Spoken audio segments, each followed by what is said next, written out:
Hello students, welcome two equations IAS. तो start करते हैं करंट अफेयर्स की हमारी एमसीक्यू सीरीज़। हम इसमें एमसीक्यू क्वेश्चंस वगैरह डिस्कस करेंगे जो एक्सपेक्टेड क्वेश्चंस हैं। तो पहले हम बेसिक्स वगैरह कुछ करेंगे डिस्कस और उसी के ऊपर बेस्ड एमसीक्यू चेक करेंगे कि आप कितना अंडरस्टैंड कर पाएँ। तो स्टार्ट करते हैं। एक हमारा एमसीक्यू रहेगा क्लासिकल लैंग्वेजेस के ऊपर। तो क्लासिकल लैंग्वेजेस क्या हैं पहले वो देख लेते हैं। क्लासिकल लैंग्वेज ना इंडिया की वो एंशिएंट हिस्ट्री की पुरानी लैंग्वेजेस हैं जो मतलब 1500-2000 ईयर पुरानी लैंग्वेजेस हों। तो काफ़ी पुरानी लैंग्वेजेस को हम क्लासिकल लैंग्वेजेस बोलते हैं। अब ये स्टेटस गवर्नमेंट देती है, ठीक है। क्लासिकल लैंग्वेज जैसे मिनिस्ट्री ऑफ कल्चर देगी क्लासिकल लैंग्वेज का स्टेटस कि कौन कौन सी लैंग्वेजेस क्लासिकल लैंग्वेजेस हैं। सबसे पहली जो क्लासिकल लैंग्वेज इंडिया में जिसको स्टेटस दिया गया वो थी तमिल। तो पहली लैंग्वेज तमिल थी जिसको क्लासिकल लैंग्वेज का स्टेटस दिया गया 2004 में। सेम ईयर में संस्कृत को भी दिया गया 2004 में ही। फिर उसके बाद और भी क्लासिकल लैंग्वेजेस के स्टेटस दिए गए, जैसे तेलुगु को भी दिया गया, तेलुगु हो गया, ठीक है, मलयालम हो गया, कन्नड़ हो गया, उड़िया हो गया, उड़िया लैंग्वेज उड़ीसा में जो बोली जाती है। तो ये टोटल 6 हो गई। और 2024 की अगर हम बात करें तो 2024 में 5 और लैंग्वेजेस को क्लासिकल लैंग्वेज का स्टेटस दिया गया, जैसे मराठी, बंगाली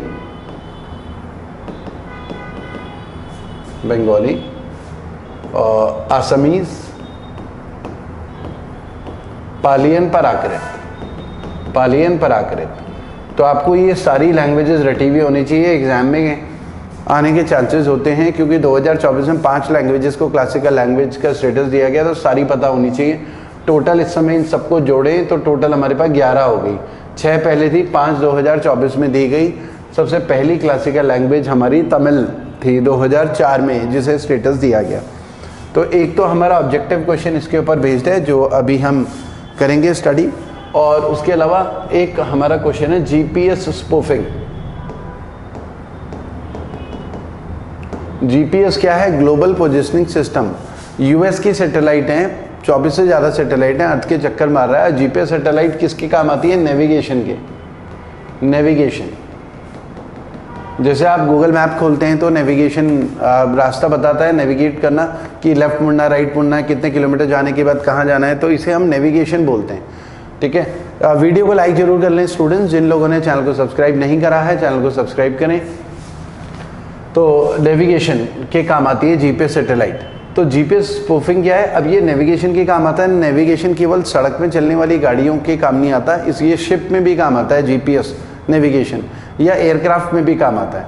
तो रिसेंटली अब क्या हो रहा है, जीपीएस स्पूफिंग का मतलब हो गया कि जो एयरक्राफ्ट अगर उड़ रहा हो उसे अगर कोई गलत सिग्नल मिले जीपीएस के, तो वो जो मिस कैलकुलेशन हो जाएंगी, वो गलत लोकेशन दिखाने लगेगा उसके गैजेट में, गलत लोकेशन में वो उड़ रहा है जबकि वो किसी और एक्चुअल लोकेशन में रहा होगा। तो जीपीएस स्पूफिंग ना इंटेंशनल हैकिंग हो गई एक तरीके से, जिसमें एयरक्राफ्ट को गलत सिग्नल दिए जा रहे हैं, मैनिपुलेट किए जा रहे हैं उसके जीपीएस के सिग्नल्स को। तो आजकल ये वाले केसेस वगैरह काफ़ी इंक्रीज़ हो रहे हैं। तो पायलट्स जो है ना, जो पायलट्स हैं इंडिया में या कई जगह, वो ऐसा कह रहे हैं कि काफ़ी सारे केसेस ना जीपीएस स्पूफिंग के अब बढ़ते जा रहे हैं, इंक्रीज़ होते जा रहे हैं। पहले कम होते थे, अब बढ़ते जा रहे हैं।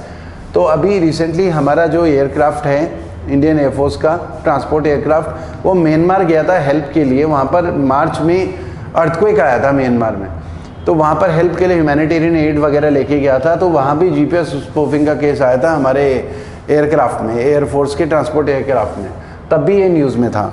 तो हम इसको ऐसा बोल सकते हैं, मैनेजिंग जीपीएस स्पूफिंग को managing navigation system with false signal leading to miscalculation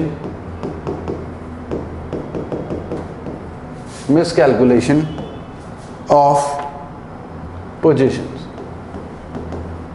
तो इसे हम जीपीएस स्पूफिंग बोलते हैं। तो आइए इसके ऊपर बेस्ड ऑब्जेक्टिव क्वेश्चन देख लेते हैं क्या है। How many languages were given classical language status in 2024। तो पहले 6 थी तो 5 को दिया गया, टोटल 11 हो गई है। हमने डिस्कस करा पहली क्लासिकल लैंग्वेज तमिल हुआ करती थी। GPS spoofing word recently seen in news. तो cyber attack that sends false GPS data to a receiver. तो बी हमारा इसका आंसर बन जाता है। ठीक है, उसके अलावा हमारे जो ऑब्जेक्टिव क्वेश्चंस होंगे ये रहेगा नॉर्थ ईस्ट में, खासकर हम बात कर रहे हैं मैतीज वर्सेस कुकी और नागास, इनके बीच में, मणिपुर में खासकर और नॉर्थ ईस्ट में। तो मणिपुर की बात करें तो ये मैतीज वर्सेस कुकी और नागास, ये क्या है, शेड्यूल्ड ट्राइब हैं, एसटी हैं, और ये जो हैं मोस्टली क्रिश्चियंस हैं, मोस्टली क्रिश्चियंस। और मैतीज क्या है, मोस्टली हिंदूज हैं, मोस्टली हिंदूज। तो इनके बीच में क्लासेस चल रहे हैं, दोनों के बीच में बहुत वायलेंट क्लासेस, बहुत ज़्यादा वायलेंस भी हुआ है। तो इस अपोजिशन वाले कई बार बोलते हैं कि मोदी जी मणिपुर नहीं जा रहे, मणिपुर नहीं जा रहे हैं। तो वहाँ पर मणिपुर में फिर प्रेसिडेंट रूल भी लगाया है। तो यहाँ पर वायलेंस काफ़ी ज़्यादा हो रहा है इनके बीच में। अब धीरे धीरे करके सरकार कंट्रोल तो कर ही रही है, लेकिन ये फॉरेन फोर्सेस हैं बहुत सारी जो इसमें इन्वॉल्व रहती हैं, जो यहाँ पर हथियार वगैरह प्रोवाइड करती हैं, भड़काती हैं लोगों को। तो फॉरेन फोर्सेस का भी हाथ है इसमें। ठीक है, तो मैतीज वर्सेस कुकी वर्सेस नागा, इसमें एक हाई कोर्ट का वर्डिक्ट आया था कि मैतीज को भी सरकार कंसिडर करे कि शेड्यूल ट्राइब में जोड़ा जाए इनको, शेड्यूल ट्राइब में। तो उसके बाद से वायलेंस ये लगातार वहाँ पर स्टार्ट हो गया था मणिपुर में। तो ये एक न्यूज़ में था। उसके अलावा एक हमारा जो क्वेश्चन है जो आपसे पूछने वाले हैं हम, वो है आरआरबीज के ऊपर, regional rural banks. Regional rural bank ये सबसे पहले स्टैब्लिश हुए थे, स्टैब्लिश्ड ऑन 2 अक्टूबर 1975, गांधी जयंती के दिन आरआरबी स्टैब्लिश हुए थे। रीजनल रूरल बैंक ये स्पेशल टाइप के बैंक थे जिनका पर्पस था रूरल एरिया की इकोनॉमी को डेवलप करना, मेनली रूरल एरिया में खोले जाने थे। और उस समय देश में नेशनल इमरजेंसी लगी हुई थी, तो इंदिरा गांधी ने इसका इनॉग्रेशन किया था आरआरबी का। ठीक है, ये पार्लियामेंट में कानून पास नहीं हुआ था, ऑर्डिनेंस लेकर आए थे, अध्यादेश होता है, सीधे प्रेसिडेंट के पास कानून को भेज दिया जाता है, प्रेसिडेंट साइन करता है, वो अध्यादेश होता है, बाद में इसे लोकसभा राज्यसभा से पास करवाना होता है। तो आरआरबी स्टैब्लिश हुए थे 2 अक्टूबर 1975। और एक्ट कौन सा है, तो एक्ट ये ध्यान रखना है, आरआरबी एक्ट, लोग कंफ्यूज हो जाते हैं, गलत कर देते हैं। आरआरबी एक्ट है 1976 का, एक्ट 1976 में आया, लेकिन वो 75 में स्टैब्लिश हो गया था। नॉर्मली क्या होता है कि एक्ट पहले आता है, चीज़ें बाद में स्टैब्लिश होती हैं। यहाँ पर पहले स्टैब्लिश हो गया था ऑर्डिनेंस से, और एक्ट बाद में आया। तो आरआरबी एक्ट 1976 के तहत ये गवर्न होते हैं। इससे इस समय इंडिया में 43 आरआरबी है, रीजनल रूरल बैंक्स। अब आरआरबी की इतनी इंपॉर्टेंस नहीं रह गई है, क्योंकि जिस पर्पस से आरआरबी खोले गए थे वो पर्पस अब जो सरकारी बैंक है वो भी पूरा कर रहे हैं। जैसे एसबीआई है, उसकी ब्रांचेज अब रूरल एरिया में जगह जगह पहुंच चुकी हैं। तो अब आरआरबी की इतनी इंपॉर्टेंस बची नहीं है। तो इसलिए कॉस्ट कटिंग के लिए और एफिशिएंसी बढ़ाने के लिए, मतलब एफिशिएंसी इंक्रीज करने के लिए और कॉस्ट कटिंग के लिए ज़रूरी है कि इनको मर्ज कर दिया जाए नेशनलाइज बैंक में। लेकिन फिलहाल ये जो 43 आरआरबी हैं, इनको 28 में कन्वर्ट करेंगे। एक स्कीम है 1 स्टेट 1 आरआरबी। एक स्टेट में अभी फिलहाल 1 आरआरबी आएगी, 1 स्टेट 1 आरआरबी। जैसे आंध्र प्रदेश है, आंध्र प्रदेश में 4 आरआरबी हैं शायद, तो आप चेक कर लेना, 4 आरआरबी हैं, वो चारों मर्ज हो जाएंगे एक में। यूपी में 3 आरआरबी हैं, वो चारों मर्ज हो जाएंगे एक में। ठीक है, तो जिस स्टेट में एक है तो वहाँ एक ही रहेगा, फिर आगे जाके ये भी नेशनलाइज बैंक के साथ मर्ज हो जाएंगे। तो ये एक न्यूज़ में था हमारा। तो इसके ऊपर बेस्ड क्वेश्चंस देखते हैं, आप चेक कर सकते हैं कि क्या आंसर होगा। Kuki tribe primary found in north east India, A हमारा आंसर है, मणिपुर में, क्योंकि कुकीज़, नागा, मैतीज, वहाँ पर काफ़ी वायलेंस वगैरह चल रहा है। What is the name of the new policy launch by Indian government to consolidate RRBs. तो 1 स्टेट 1 आरआरबी, सी हमारा आंसर होगा इसमें। ठीक है, अब आते हैं इसमें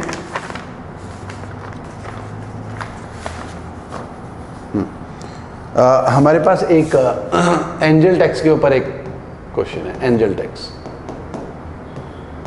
हाँ, एंजल टैक्स क्या होता है? एंजल टैक्स क्या होता है? ये टर्म बनी कैसे? मान लो कोई स्टार्टअप है, कोई भी नई कंपनी, स्टार्टअप कोई भी नई कंपनी होती है, वो क्या है, उनके पास टैलेंट है, सब कुछ है, लेकिन कैपिटल की कई बार कमी होती है। आईआईटी से पढ़े हुए लोग, आईआईएम से पढ़े हुए लोग अपनी नई कंपनी स्टार्ट करते हैं, क्योंकि कंपनी की प्रॉफिटेबिलिटी आने में कई बार 2-3 साल लग जाते हैं, लेकिन उन 2-3 साल का एक ऑपरेशनल कॉस्ट होती है, लोगों के पास फंड्स नहीं होते। तो स्टार्टअप्स कई बार क्या करते हैं कि फंड्स जुटाते हैं अलग अलग जगह से, इन्वेस्टर से, वेंचर कैपिटलिस्ट से, अलग अलग लोगों से फंड्स जुटाते हैं। अब मान लो किसी स्टार्टअप मतलब कोशिश कर रहा था फंड्स जुटाने की, अलग अलग जगह हाथ पैर मार रहा था कोई स्टार्टअप की फंड्स आ जाए, और अचानक से कोई इन्वेस्टर मिले तो उसे बोलते हैं एंजल इन्वेस्टर। वो फरिश्ते की तरह आया, उसकी कंपनी में इन्वेस्टमेंट करने लगा। तो वो जो स्टार्टअप है उसने 5-10%, 20% जो भी शेयर होल्डिंग देनी थी उसे दी, बदले में कुछ इन्वेस्टमेंट ले लिया, मतलब कुछ % होल्डिंग उसने बेच दी बेसिकली, और बदले में इन्वेस्टमेंट ले लिया। तो उसे हम एंजल इन्वेस्टमेंट बोलते हैं। लेकिन अब होता क्या है कि कंपनी के शेयर की प्राइस वैल्यू मान लिया 20 रुपये चल रही थी, 20 रुपये पर यूनिट पर शेयर। अब एंजल इन्वेस्टर ने पैसा लगाया तो उसने ज़्यादा वैल्यूएशन पे लगाया, उसने मान लिया 50 रुपये पर शेयर के हिसाब से इन्वेस्टमेंट करा। तो वो जो स्टार्टअप जिसने खोला है, एंटरप्रेन्योर है, उसको एक शेयर में 30 रुपये का फ़ायदा हो गया, जिसे कैपिटल गेन बोलते हैं, कैपिटल गेन। तो सरकार ये कह रही थी कि भाई कोई भी इन्वेस्टर तुम्हें मिल रहा है तो तुम्हारी शेयर वैल्यू बढ़ रही है, तो तुम्हें कैपिटल गेन हो रहा है, अनलिस्टेड कंपनी, ठीक है। यहाँ पर ये सब अनलिस्टेड, लिस्टेड कंपनी मतलब जो शेयर मार्केट में लिस्ट होती है।